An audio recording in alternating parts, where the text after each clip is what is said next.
Hello అండి అందరికీ. ఇవాళ మనం ఇంగ్లీష్ మెథడాలజీ గురించి చదువుకుందాం. ఇంగ్లీష్ మెథడాలజీ చూడండి. ఇందులో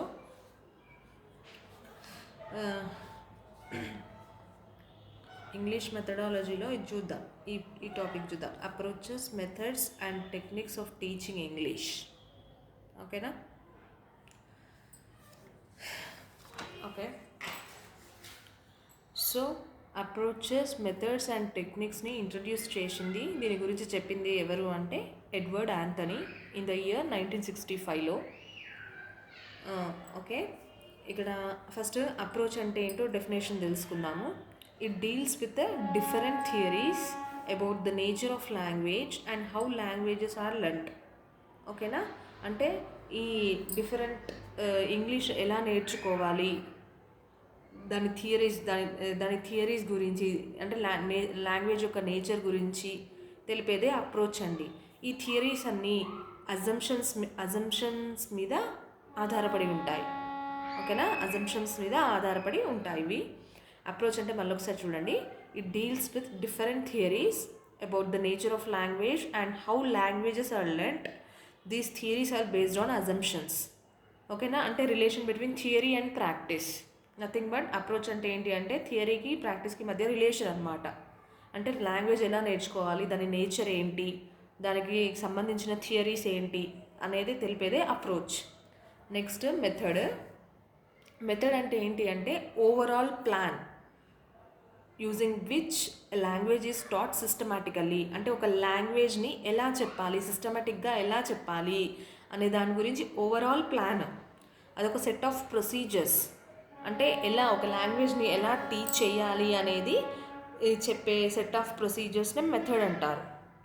ఏంటి అంటే it's an overall plan using which a language is taught systematically, a set of procedures that tells how to teach a language. Next technique nothing but it's strategy అండి. అంటే ఒక teacher use చేసే strategy. ఎక్కడ use చేస్తారు అంటే class రూమ్లో. ఓకేనా? It tells how a thing is done in the class room. It's a class room device. అదొక క్లాస్ రూమ్లో యూజ్ చేసే డివైస్ అండి. టెక్నిక్ అంటే క్లాస్ రూమ్లో ఒక టీచర్ తన పిల్లలకి అండ్ స్టూడెంట్స్కి ఎలా అర్థమయ్యేదో చెప్పే విధానమే, వ్యూహమే టెక్నిక్. ఓకేనా? ఫర్ ఎగ్జాంపుల్ ఇంగ్లీష్ గురించి నేర్చుకోవాలి, ఇంగ్లీష్ మెథడాలజీ గురించి నేర్చుకోవాలి. ఫస్ట్ మనము దాని నేచర్ ఏంటి, దాని థియరీస్ ఏంటి, డిఫరెంట్ థియరీస్ ఏంటి, ఎలా నేర్పాలి అనే దాని గురించి ఆలోచించేది. అంటే ఊహించుకొని ఇలా ఉంది, అంటే ఈ థియరీస్ అని నేర్చుకొని ఇలా చెప్తే పిల్లలకు అర్థమవుతుందని చెప్పేదేమో అప్రోచ్. మెథడ్ ఏంటి అంటే ఒక ప్లాన్ వేసుకోవడం. అదంతా నేర్చుకున్న తర్వాత లాంగ్వేజ్ ఎలా చెప్పాలి, ఇంగ్లీష్ లాంగ్వేజ్ పిల్లలకి ఎలా చెప్పాలి అనే థియరీ నేర్చుకున్న తర్వాత ఒక ప్లాన్ వేసుకోవడం. అంటే ఏది ఫస్ట్ చెప్పాలి, ఎట్లా చెప్తే పిల్లలకు అర్థమవుతుంది, ఏ విధంగా చెప్తే అర్థమవుతుంది అనేది ఓవరాల్గా ప్లాన్ చేసుకోవడం అనేది మెథడ్ అండి. టెక్నిక్ అంటే ఏంటి అంటే క్లాస్ రూమ్లో ఎలా చేయాలి, ఎలా ఇంప్లిమెంట్ చేస్తే, అంటే ఏం ఎగ్జాంపుల్స్గా తీసుకొని ఫస్ట్ చెప్పి ఏ విధంగా చెప్తే పిల్లలకు అర్థమవుతుందో ఆ టెక్నిక్తో చెప్తే ఇంప్లిమెంట్ చేసేది, క్లాస్ రూమ్లో ఇంప్లిమెంట్ చేసేదే టెక్నిక్. ఓకేనా? చూడండి, అప్రోచ్ ఓవరాల్గా మేజర్ కాన్సెప్ట్ అండి అప్రోచ్. ఓకేనా? అందులో మెథడ్ ఉంటుంది అనమాట. అప్రోచ్లో మేజర్ కాన్సెప్ట్, అప్రోచెస్లో మెథడ్స్ ఉంటాయి, మెథడ్స్లో కొన్ని టెక్నిక్స్ ఉంటాయి. ఓకేనా? అప్రోచ్ అనేది మేజర్ కాన్సెప్ట్. అంటే there can be many methods in an approach, there can be many techniques in a method. ఓకేనా? అంటే ఒక మెథడ్లో ఎన్ని టెక్నిక్స్ అయినా ఉండొచ్చు, ఒక అప్రోచ్లో ఎన్ని మెథడ్స్ అయినా ఉండొచ్చు. ఓకే? అంటే ఎట్లా గుర్తుపెట్టుకోవాలి ఎగ్జామినేషన్ పాయింట్ ఆఫ్ వ్యూలో అంటే అప్రోచ్ అంటే థియరీ. ఓకేనా? It deals with the different theories అని చెప్పాను కదా, about the nature of the language and it is based on assumptions అన్నాం కదా. సో ఇది గుర్తుపెట్టుకోవాలి. ఇవన్నీ కీవర్డ్స్ అండి ఎగ్జామినేషన్ పాయింట్ ఆఫ్ వ్యూలో ఇంపార్టెంట్. అప్రోచ్ అంటే థియరీ బేస్డ్ ఆన్ అంటే it deals with the different theories about the nature of the language and it is based on assumptions. So ఇవి గుర్తుపెట్టుకోవాలి. Theory, nature of language, assumptions అని వస్తే అదేంటి అంటే approach. Method అంటే ఏంటి? ఓవరాల్ ప్లాన్ లేదా సెట్ ఆఫ్ ప్రొసీజర్స్. డెఫినేషన్లో చూసాం కదా, overall plan which is using which a language is taught systematically. Or a set of procedures that tells how to teach a language. Next technique అంటే ఏంటి? Strategy, teacher use చేసే strategy. అదేంటి? Class room device అండి. అదొక అంటే class రూమ్లో teacher ఏ method అయితే, ఏ technique అయితే యూజ్ చేస్తారో పిల్లలకు అర్థం కావడానికి దాన్నే టెక్నిక్ అంట. వ్యూహం. ఓకేనా? అయితే ఫస్ట్ మనం ఈ అప్రోచెస్, మెథడ్స్ అండ్ టెక్నిక్స్లో ఫస్ట్ మనం మెథడ్స్ గురించి నేర్చుకుందాం. సో చూడండి, there are 4 methods of teaching English. How many methods? There are 4 methods of teaching English. The first one is grammar translation method or GTM, direct method, bilingual method, Dr. West method or reading method. Okay na? There are 4 methods of teaching English: grammar translation method, direct method, bilingual method, Dr. West method or reading method. Okay. First grammar translation method గురించి చూద్దాము. So grammar translation method అంటే oldest method of teaching A language. ఓకేనా? Oldest, ఇది చాలా పాత method, oldest method. And అంటే ఎలా చెప్పేవారు అంటే గ్రామర్ ట్రాన్స్లేషన్ మెథడ్ ఏంటి అంటే గ్రామర్ ఆఫ్ ఇంగ్లీష్ని ఎలా చెప్పేవారు అంటే with the help of the grammar of the mother tongue. అంటే మన మదర్ టంగ్ ఏంటి? తెలుగులో గ్రామర్ని బేస్ చేసుకొని ఇంగ్లీష్ గ్రామర్ని చెప్పేవారు అనమాట. సో అందుకనే దాన్ని గ్రామర్ ట్రాన్స్లేషన్ మెథడ్ అని అంటారు. ఓకేనా? గ్రామర్ ట్రాన్స్లేషన్ మెథడ్ అంటే తెలుగులో ఫర్ ఎగ్జాంపుల్ ఏంటి? పార్ట్స్ ఆఫ్ స్పీచ్లో నౌన్ ఉంది కదా. నౌన్ అంటే ఏంటి? తెలుగులో నామవాచకము. నామవాచకం అంటే ఏంటి? పేర్లను గురించి తెలిపేదాన్ని నామవాచకం అంటారు. ఎగ్జాంపుల్స్, పేర్లు కొన్ని పేర్లు. అదే ఇంగ్లీష్లో చెప్పండి. నామవాచకం అంటే noun. Okay, names of a place, person, animal or thing. Example Ravi, Sunita, అట్లా అనమాట. సో అట్లా అంటే ఇంగ్లీష్ గ్రామర్ని ఎలా నేర్పేవారు అంటే తెలుగు గ్రామర్ని గురించి చెప్తూ దాని నుంచి కంపేర్ చేస్తూ ఇంగ్లీష్ గ్రామర్ని చెప్పేవాళ్ళు. అందుకే దాన్ని గ్రామర్ ట్రాన్స్లేషన్ మెథడ్ అని అంటారనమాట. సో దీని ఆరిజినేటర్ ఎవరు అంటే జేవి మైడింగర్ అండి. ఓకేనా? He is a German scholar. అందుకనే దీన్ని జర్మన్ మెథడ్ అని కూడా అంటారు. ఓకేనా? జర్మన్ మెథడ్ అని కూడా, గ్రామర్ ట్రాన్స్లేషన్ మెథడ్ని జర్మన్ మెథడ్ అని కూడా అంటారు. ఎందుకంటే దాని ఆరిజినేటర్ ఎవరు? ఒక జర్మన్ స్కాలర్. ఆయన ఎవరు అంటే జేవి మైడింగర్. ఓకేనా?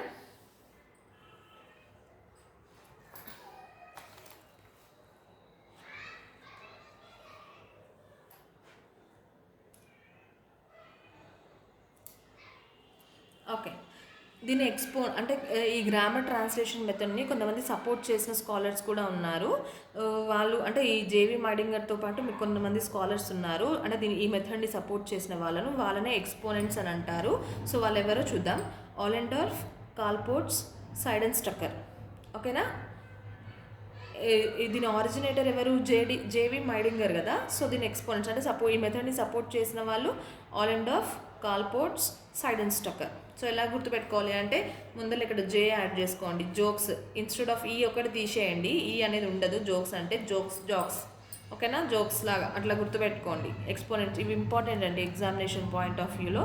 సో ఇంకేంటి అంటే other names of this method. అంటే ఈ గ్రామర్ ట్రాన్స్లేషన్ మెథడ్కి ఇంకా కొన్ని పేర్లు ఉన్నాయి. అవి ఏంటి అంటే ట్రెడిషనల్ మెథడ్ అంటే పాత మెథడ్, క్లాసికల్ మెథడ్. ఎందుకు అంటే ఈ గ్రామర్ ట్రాన్స్లేషన్ మెథడ్ని ఓన్లీ ఇంగ్లీష్ నేర్పించడానికే కాదు, సాంస్క్రిట్ నేర్పించడానికి, పర్షియన్ నేర్పించడానికి కూడా యూస్ చేశారనమాట. అంటే స్టార్టింగ్ ఇంగ్లీషే కాదు, జర్మన్ నేర్పించడానికి కూడా ఈ గ్రామర్ ట్రాన్స్లేషన్ మెథడ్ యూస్ చేశారు. ఫస్ట్ ఇంగ్లీష్ అనే కాదు, ఫస్ట్ జర్మన్ అవి నేర్పించడానికి యూస్ చేసిన తర్వాత ఇంగ్లీష్ నేర్పించడానికి గ్రామర్ ట్రాన్స్లేషన్ మెథడ్ అనేది యూస్ చేశారు. సో క్లాసికల్ మెథడ్ ఎందుకంటామంటే ఇంగ్లీషే కాకుండా సాంస్క్రిట్, పర్షియన్ లాంగ్వేజెస్ కూడా నేర్పించడానికి ఈ మెథడ్ ఫాలో అయ్యారు. అందుకే దీన్ని క్లాసికల్ మెథడ్ అని అంటారు. నెక్స్ట్ జర్మన్ మెథడ్ అని ఎందుకు అంటారని మీకు ఆల్రెడీ చెప్పాను. ఎందుకంటే దీని ఆరిజినేటర్ ఎవరు అంటే జేవి మైడింగర్. ఆయన ఎవరు అంటే జర్మన్ స్కాలర్. చూడండి ఇక్కడ జేవి మైడింగర్, ఆయన ఆరిజినేటర్. ఈ మెథడ్ని కనుక్కుంది ఎవరు అంటే జేవి మైడింగర్. ఓకేనా? డిడక్టివ్ మెథడ్, దీన్ని అంటే ఈ గ్రామర్ ట్రాన్స్లేషన్ మెథడ్ని డిడక్టివ్ మెథడ్ అని కూడా అంటారు, అన్యాచురల్ మెథడ్ అని కూడా అంటారు, ఆంగ్లో జర్మన్ మెథడ్ అని కూడా అంటారు. డిడక్టివ్ మెథడ్ అంటే ఏంటి అంటే ఫస్ట్ రూల్స్ చెప్తారండి. రూల్స్ చెప్పి తర్వాత ఎగ్జాంపుల్స్ ఇస్తారు. ఫర్ ఎగ్జాంపుల్ ఇందాక ఆల్రెడీ చెప్పాను, నౌన్ అంటే ఏంటి అంటే name of a place, person, animal, thing. అది రూల్ కదా, అది డెఫినేషన్ కదా. ఎగ్జాంపుల్ ఏంటి? Ravi, Suresh, Ramesh, like that.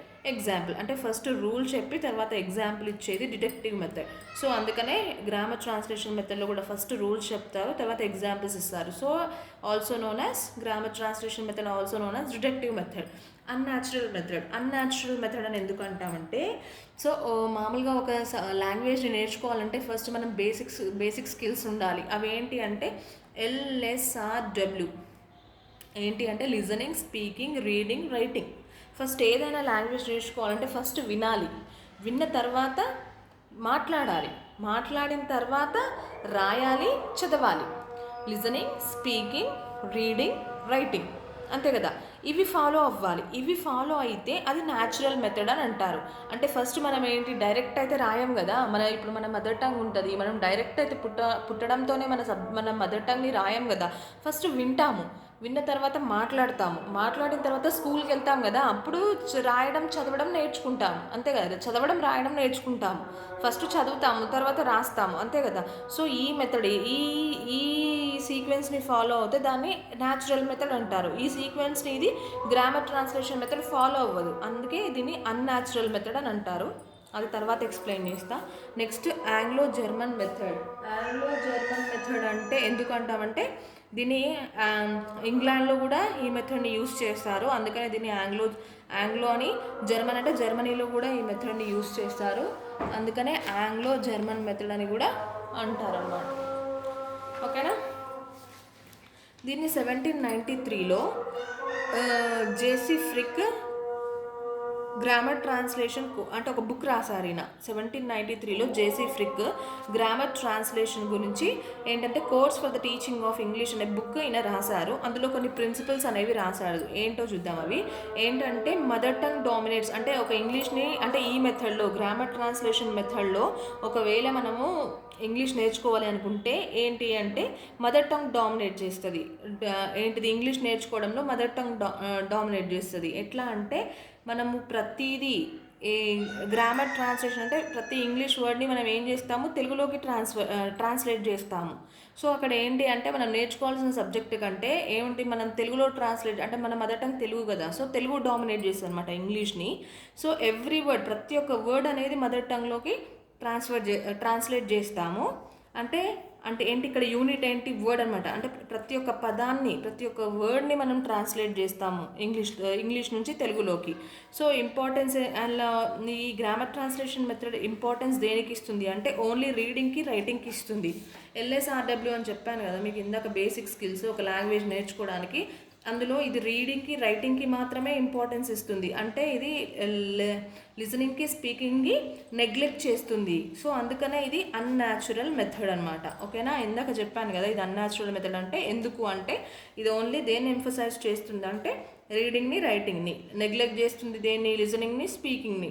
So ఎందుకు అంటే మదర్ టంగ్ డామినేట్ చేస్తుంది కదా. మనం అందులో ఇంకా లిజనింగ్ ఏముంది, స్పీకింగ్ ఏముంది. మనం తెలుగు మనం అంటే ఈ గ్రామర్ ట్రాన్స్లేషన్ మెథడ్ ద్వారా మనం ఇంగ్లీష్ జస్ట్ వింటున్నాము అంటే మామూలుగా అర్థం చేసుకుంటున్నాం, రాస్తున్నాము, చదువుతున్నాము, కానీ ఏంటి వినట్లేము, ఇంకేంటి మాట్లాడట్లేము. ఫ్లూయెన్సీ అనేది లేదు ఇక్కడ ఇంకా.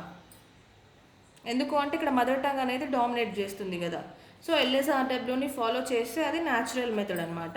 సో గ్రామర్ ఏంటి అంటే డిడక్టివ్ మెథడ్. మీకు ఆల్రెడీ చెప్పాను డిడక్టివ్ మెథడ్ అంటే ఫస్ట్ రూల్స్ ఇస్తుంది, తర్వాత ఎగ్జాంపుల్స్ అనమాట. ఓకేనా. గ్రామర్ అనేది మనం డిడక్టివ్ మెథడ్లో చెప్తాము. ఓకేనా. డిడక్టివ్ మెథడ్ అంటే ఫస్ట్ డెఫినేషన్ ఇచ్చి తర్వాత ఎగ్జాంపుల్స్.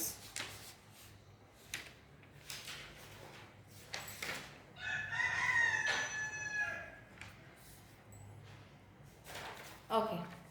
ఇక్కడ గ్రామర్ ట్రాన్స్లేషన్ మెథడ్ దేనికి ఎక్కువ ఇంపార్టెన్స్ ఇస్తుంది అంటే అక్యూరసీకి అండ్ కంప్లీట్నెస్కి. ఇది ఎగ్జామినేషన్ పాయింట్ ఆఫ్ వ్యూలో ఇంపార్టెంట్. అంటే ఈ మెథడ్ దేనికి ఇంపార్టెన్స్ ఇస్తుంది అంటే అక్యూరసీకి అండ్ కంప్లీట్నెస్కి. అక్యూరసీ అంటే ఏంటి? గ్రామటికల్లీ కరెక్ట్ సెంటెన్సెస్ని ఫామ్ చేయొచ్చు. అంటే కంప్లీట్నెస్ ప్రతి ఒక్కటి అర్థం చేసుకోవచ్చు అనమాట. ఎందుకంటే ప్రతి మదర్ టంగ్ అంటే ఇంగ్లీష్లోని మనం ఏంటి మదర్ టంగ్లోకి ట్రాన్స్లేట్ చేస్తున్నాం కదా. సో ప్రతి ఆ సెంటెన్స్ని కంప్లీట్గా అర్థం చేసుకోవచ్చు. ప్లస్ గ్రామటికల్లీ కరెక్ట్గా సెంటెన్స్ అనేది ఫామ్ చేయడం అనేది ఈ గ్రామర్ ట్రాన్స్లేషన్ మెథడ్ ఇంపార్టెన్స్ అనమాట. ఓకేనా. అండ్ ఈ గ్రామర్ ట్రాన్స్లేషన్ మెథడ్ యూరోప్లో 1840 నుంచి 1940 వరకు ఫేమ్లో అంటే పాపులర్ ఉందన్నమాట. ఓకేనా, ఈ ఈ టైం పీరియడ్లో ఈ ఈ మెథడ్ అనేది పాపులర్గా ఉంది. ఎక్కడ అంటే యూరోప్లో 1840 నుంచి 1940 వరకు. ఓకేనా, అయితే ఈ గ్రామర్ ట్రాన్స్లేషన్ మెథడ్ యూస్ చేయడం వల్ల కొన్ని మెరిట్స్ ఉన్నాయి, డిమెరిట్స్ ఉన్నాయి. మెరిట్స్ ఏంటి? ఇది easy method. Grammar translation method అనేది ఈజీ మెథడ్. ఎందుకు ఈజీ మెథడ్ అని అంటే మనం ఏం చేస్తాము, డైరెక్ట్గా ఇంగ్లీష్ని ఏం చేస్తాము, మన మదర్ టంగ్లోకి ట్రాన్స్లేట్ చేస్తాం కదా. సో ఈజీ కదా, కష్టపడాల్సిన అవసరం ఏం లేదు. Saves time of a teacher, time and labour of a teacher. అంటే టీచర్ పెద్ద కష్టపడాల్సిన అవసరం లేదు. అంటే టీచర్ యొక్క టైంని సేవ్ చేయొచ్చు, టీచర్ కష్టపడాల్సిన అవసరం లేదు. ఎందుకు అంటే ప్రతి వర్డ్ని మనం తెలుగులోకి అంటే మన మదర్ టంగ్లోకి ట్రాన్స్లేట్ చేస్తాం కదా. ఒక ఇంగ్లీష్ టు ఇంగ్లీష్ ఎక్స్ప్లెయిన్ చేయాలి అంటే కొంచెం టైం అనేది తీసుకుంటుంది, టీచర్కి కొంచెం కష్టం, పిల్లవాడికి అర్థం కావడం కూడా కొంచెం కష్టం. కానీ ఇదేంటి అంటే ఇట్లా ట్రాన్స్లేట్ చేయడం వల్ల పిల్లవాడికి అంటే స్టూడెంట్కి ఈజీగా అర్థమవుతుంది, టీచర్కి కూడా ఈజీ అవుతుంది అనమాట. And comprehension is easily tested. అయితే కాంప్రహెన్షన్ అంటే ఏంటి? అండర్స్టాండింగ్, అంటే ఎంతవరకు అర్థమైంది అనేది మనం ఈజీగా టెస్ట్ చేయొచ్చు ఈ గ్రామర్ ట్రాన్స్లేషన్ మెథడ్లో. అండ్ ఫ్రెజాలజీ ఈజ్ ఈజీలీ అండర్స్టూడ్, అంటే వర్డ్స్ యొక్క చాయిస్, వర్డ్స్ యొక్క ఎక్స్ప్రెషన్ మనకి ఈజీగా అర్థమవుతుంది అనమాట ఇక్కడ ఇందులో గ్రామర్ ట్రాన్స్లేషన్ మెథడ్లో. అండ్ ఈ ఎకనామికల్ మెథడ్ అంటే ఎటువంటి ఖర్చు ఉండదు, ఎటువంటి ఆడియో విజువల్ ఎయిడ్స్ యూస్ చేయనవసరం లేదు, ఎటువంటి టీచింగ్ లెర్నింగ్ మెటీరియల్ యూస్ అవసరం లేదు. Textbook, blackboard, chalk piece ఉంటే చాలు. టీచర్ ఏదైనా స్టూడెంట్కి అర్థం కావాలి అంటే దాన్ని మదర్ టంగ్లోకి ట్రాన్స్లేట్ చేస్తే ఆ స్టూడెంట్కి ఈజీగా అర్థమవుతుంది. సో ఎటువంటి ఆడియో విజువల్ ఎయిడ్స్, టీఎల్ఎం అంటే కొంచెం ఖర్చుతో కూడుకున్న పని కదా, కొంచెం అమౌంట్ స్పెండ్ చేయాలి కదా. So no need of that అనమాట. సో అందుకని ఎకనామికల్ మెథడ్ అనమాట. ఓకేనా, నెక్స్ట్ డిమెరిట్స్ అంటే అన్యాచురల్ మెథడ్ అంటే ఆల్రెడీ చెప్పాము, LSRW అనేది ఫాలో అవ్వదు, ఓన్లీ రీడింగ్కి రైటింగ్కి మాత్రమే ఇంపార్టెన్స్ ఇస్తుంది. సో అందుకే unnatural method. And uninteresting method, స్టూడెంట్కి ఇంట్రెస్ట్ కూడా ఉండదు. ఏముంది, టీచర్ వస్తారు, చెప్తారు, ప్రతి ఒక్క వర్డ్ని మదర్ టంగ్లోకి ట్రాన్స్లేట్ చేస్తారు, చెప్తారు, అయిపోతుంది. పెద్ద ఏమంటారు, ఆ స్టూడెంట్కి కూడా పెద్ద ఇంట్రెస్టింగ్ అంటే ప్లస్ ఏంటి అంటే ఎటువంటి ఎయిడ్స్ అంటే మెటీరియల్, టీచింగ్ లెర్నింగ్ మెటీరియల్ కానీ ఆడియో విజువల్ ఎయిడ్స్ కానీ ఎటువంటివి యూజ్ చేయరు కాబట్టి uninteresting method. And oral practice, speaking అనేది నెగ్లెక్ట్ అవుతుంది, ఎందుకంటే ప్రతి ఒక్కటి మదర్ టంగ్లోకి ట్రాన్స్లేట్ చేస్తాం కదా. సో స్పీకింగ్ అనేది కూడా ఇక్కడ జరగదు, ఇంకా ఇంగ్లీష్లో ఆలోచించడం అనేది కూడా జరగదు. ఏమైనా టీచర్ రావడం, చెప్పడం, ప్రతి ఒక్కటి ట్రాన్స్లేట్ చేయడం, స్టూడెంట్ కూర్చొని వినడం. అందుకే ఏంటి, స్టూడెంట్ అక్కడ యాక్టివ్ కూడా ఉండడం అనమాట, ప్యాసివ్, జస్ట్ వింటాడంతే. అంటే అంత పెద్ద కష్టపడాల్సిన పని ఏం లేదు అక్కడ స్టూడెంట్కి. ఎందుకంటే ఇక్కడ ఎవరు యాక్టివ్గా ఉంటారు అంటే టీచర్ యాక్టివ్గా ఉంటారు, స్టూడెంట్ ప్యాసివ్గా ఉంటారు. అండ్ ఫ్లూయెన్సీ, అసలు ఇక్కడ ఫ్లూయెన్సీ అంటే అసలు మాట్లాడడానికే ఛాన్స్ లేదు కదా ఇక్కడ ఇంగ్లీష్లో. సో ఫ్లూయెన్సీ కూడా ఉండదు. ఓకేనా, నెక్స్ట్ టెక్నిక్స్. అయితే డాన్ లార్సన్ ఫ్రీమన్ 1986లో techniques and principles in language teaching గురించి ఒక బుక్ రాశారు. డాన్ లార్సన్ అండ్ ఫ్రీమన్ 1986లో. అదేంటో ఆ బుక్లో కొన్ని టెక్నిక్స్ రాశారు, చూద్దాము. ప్రపోజ్డ్ ద ఫాలోయింగ్ టెక్నిక్స్, అంటే ఈ గ్రామర్ ట్రాన్స్లేషన్ మెథడ్ని ఎలా టెస్ట్ చేయాలి అంటే సినోనిమ్స్ అండ్ యాంటోనిమ్స్. యాంటోనిమ్స్ అంటే తెలుసు కదా, మీనింగ్స్, ఆపోజిట్స్. అండ్ కాగ్నేట్స్ అంటే స్పెల్లింగ్స్. డిడక్టివ్ గ్రామర్ అంటే చెప్పాను కదా ఆల్రెడీ, రూల్స్ ఇచ్చి తర్వాత examples. And translation of a passage, ఒక ప్యాసేజ్ నుంచి ట్రాన్స్లేట్ చేయమనడము. అండ్ అండర్స్టాండింగ్, ఒక ప్యాసేజ్ ఇచ్చి దాన్ని అర్థం చేసుకొని క్వశ్చన్స్కి ఆన్సర్ చేయడం అనమాట. ఓకేనా, these are the following techniques which are used to test the grammar translation method. ఓకేనా, నెక్స్ట్ క్లాస్లో మనం సెకండ్ మెథడ్ డిరెక్ట్ మెథడ్ గురించి తెలుసుకుందాం.